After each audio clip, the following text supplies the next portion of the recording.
We have Starsky Hutch and Huggy Bear on the stage. Round of applause. How are you all? Good, thank you. Good. Good. Enjoyed con so far? What? Have you enjoyed the Comic Con so far? Lots of people. Lots of people. Have you Wow. seen loads of good Absolutely. fans? Oh yeah, Comic Con's a cool thing. Yeah? You've enjoyed it? Huggy, have you enjoyed it? This is pretty cool. This is pretty cool. Yeah? Yep. Yeah. Good, good. So let's start off with talking about Starsky and Hutch in the beginning. So Starsky and Hutch started off with the name Nightside, and it got canned until it was picked up again. Did you guys see the script for Nightside? Or did you hear of Nightside? I didn't even know it was called No? Nightside. Yeah, was it Bill Blinn? Bill Blinn. Bill Blinn wrote a thing called Nightside, and it sat in Spelling's office drawer for about 2 years. And then he pulled it out, and they had it reworked it, and it was, guess what they called it? Starsky and Hutch. Yeah. So you never saw anything of them early works at all? You just basically were shown the first script for Starsky and Hutch? That's what I just finished saying. Isn't Yeah. it? So how was you all approached for your... Yeah, wasn't it? So how was you all approached for your individual roles on Starsky and Hutch? I was approached with a whip and a chair. Yeah? Yeah. Just to come on, play. Yeah. No, I was told there was a show that was going to be a 2-hour pilot, and I hadn't done any camera work for a while, so I thought, well, I don't think it's going to be a series, so I'll do it. Yeah? Yeah. What about you other two? How was your approach for your roles in Starsky and Hutch? Straight up, based audition, you turned up and, yeah.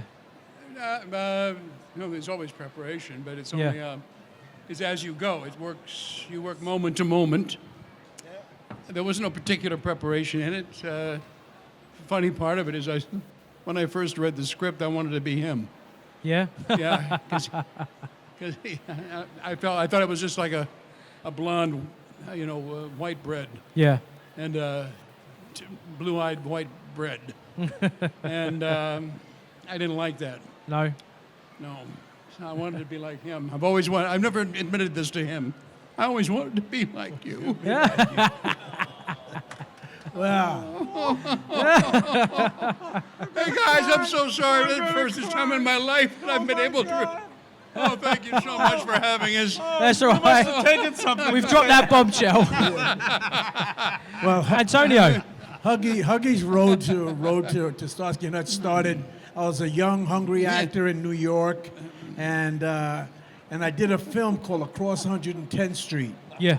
And the guy who directed that was this kind of crazy gritty kind of guy, Barry Shear. And so I did that movie along with another guy in that movie called Dick Ward, Yeah. and who ended up being the Dobie in the original pilot. Well, anyway, I got to L.A. looking for work and all that, and I hear that Barry Shear recommended me to Spelling and Goldberg to be in this television movie called Starsky and Hutch. And it was just a small role. I had one little scene with these guys in a movie theater, and I didn't know it was going to be part of a formula.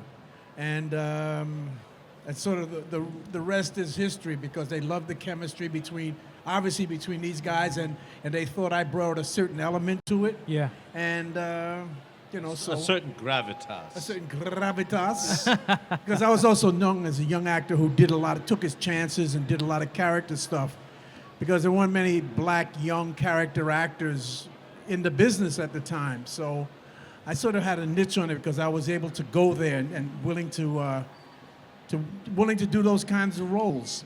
So here we are. So did you do any kind of research on your roles being detectives and everything else? Did you do any research into them roles, or did you do any personal development yourself? Or I didn't. Antonio. I do it. Yeah, street. Yeah. I came Was from you on the street? Did and you I have- played a street guy. That's what he I comes did a lot from. of research. He is a street guy. Yeah. I really didn't do any preparation either, but I just Boy, you can finished say doing. that again. Well, you can say that again. Okay, Paulie, thanks. You're not so hot yourself. Yeah, but I did a film just prior to Starsky and Hutch called Magnum Force, Yeah. and there I was a motorcycle cop, and so I spent a lot of time in preparation for that one. Yeah. With the guys down at the station, you know, on the shooting range and on on motorcycles, and was on a few operations that they went on. And so by the time I got to this show, I wanted to be anything else except what I'd learned. We wanted to just be.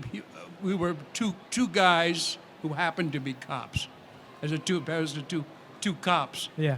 who happened to be guys. You know what I mean? Yeah. That was quite good. That was good. Big guys. I'm learning so much here sitting next to you. What? Just consider the condition. The condition your condition is in? Yeah.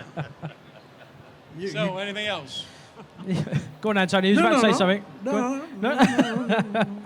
So you all had a I'm great. looking at these photos up Yeah. here, man. That's really cool. They are. Look at that. Wow. Did I walk all over your... You walked all over me again. Is it- These boots are made for walking. So, So yeah, you all had a great. You know, it's like a good friendship and stuff like that. Was it offset as well as being on set, or was it? You know, yeah, you're all looking great now. You were upset. It was upset. It was upset. Is it- I had my microphone right there. I was about to I grabbed it, and you took it away from but then upsets are oftentimes outsets. Yeah. Or insets. Well, I tell you, here we are 42 years later, so I think there's something maybe going on between us. Oh, there is something about that. We're all sort of here. Yeah. Can you believe 42 years? 42 years? Gee, I can't even remember what it was like to be 42. Yeah. all right. So obviously you have this great camaraderie together. Was there any funny moments on set that you can share with us? That any funny bits and pieces that you can tell us? Well, Tony was given to walking around naked all the time. Oh, Tone. Just quickly between my dressing room to the set. Then they put the clothes on me when I got to the set. That's right. And then it was the time that... No, you don't want to tell that. No, one. I don't want to tell that one. No, there were a lot of funny moments. I mean, just the day-to-day doing this stuff. It was serious, though. I mean, these guys, and we took it very seriously. But there was always room for laughter, just like there's laughter here. We needed the laughter. And so it's hard to say. I mean, if you saw anything funny, it probably was very seriously funny to us, I can tell you one incident was there was one scene where that kind of laughter just took over. I don't know how, whenever you've seen some like newscasters who can't stop laughing because something hits them and funny and it just gets funny, like stupid. Well, that's happened to us a number of times. Yeah. Yep. But once it took 56 takes to get the scene. That was all. That was it. Was that it? What scene was that? Can you and I remember? usually took about 40 takes, so I beat you to that one. So Antonio, why do you think Huggy Bear was so cool? Wow. You get a role, you see the role, and it's on the page. The actor brings life to for African American people. I went from being black to Negro to African American, but in order to survive in a hostile world, you had to laugh, you had to be cool, you had to work your way, and Huggy Bear had those survival instincts in him. And so I had to be cool in order to be able to survive. And, and I got paid for it. So what do you want? Yeah. And it's not bad. The truth comes out. I didn't want to tell it, but this is. So the cars guys, Ford Gran Torino, Ford Galaxy 5 are both over there. Very rare to have them both together. What did you love and hate about these cars? Were they fun to drive, guys? Who's gonna? Okay, it's my car. Your car, your Is- turn. What I loved most about my car was the degree to which my partner hated it.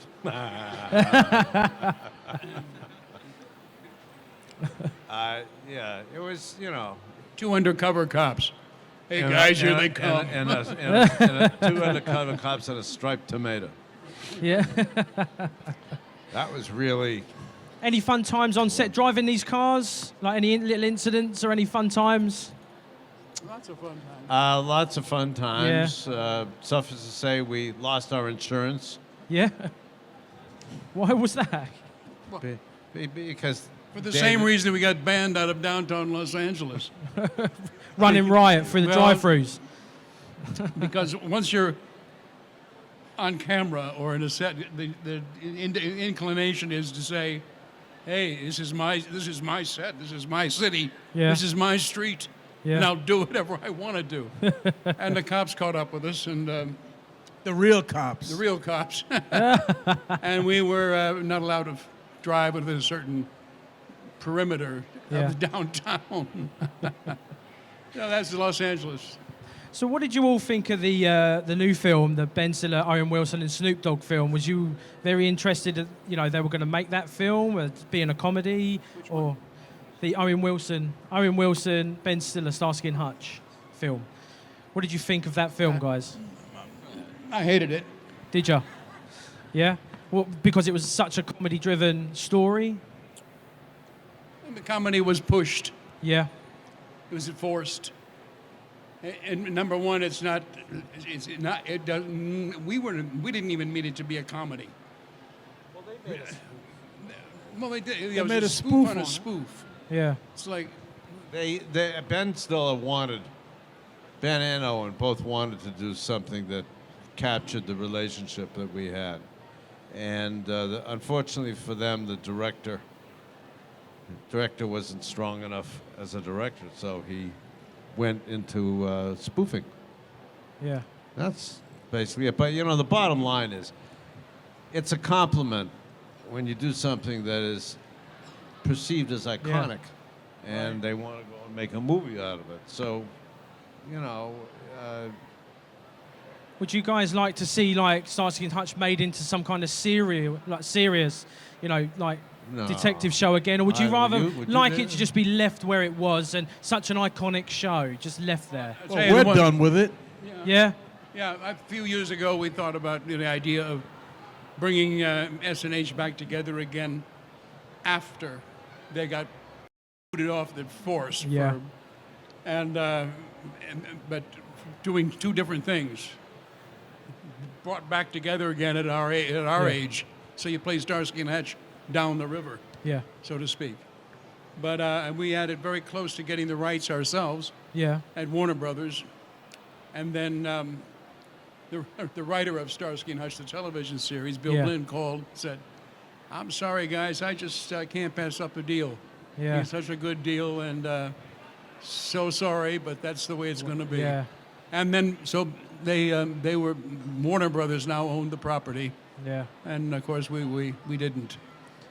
Well, it's such a shame because, like I said, it's gone from being such a cult icon to having that spoof, as you called it, something else. I think personally something extra needed to be, just to kind of reconcile it and go forward. But guys, that's all we've got time for, I'm afraid. It's been absolutely lovely having us on our lush Thank you for great having sofa. us. Hey. Amazing. Round of applause, guys. Here. Thank you. David Soul, you, everybody. Paul Michael Glaser and Antonio Fargas. Thank you very much. Thank you very much. And we'll see you soon, guys.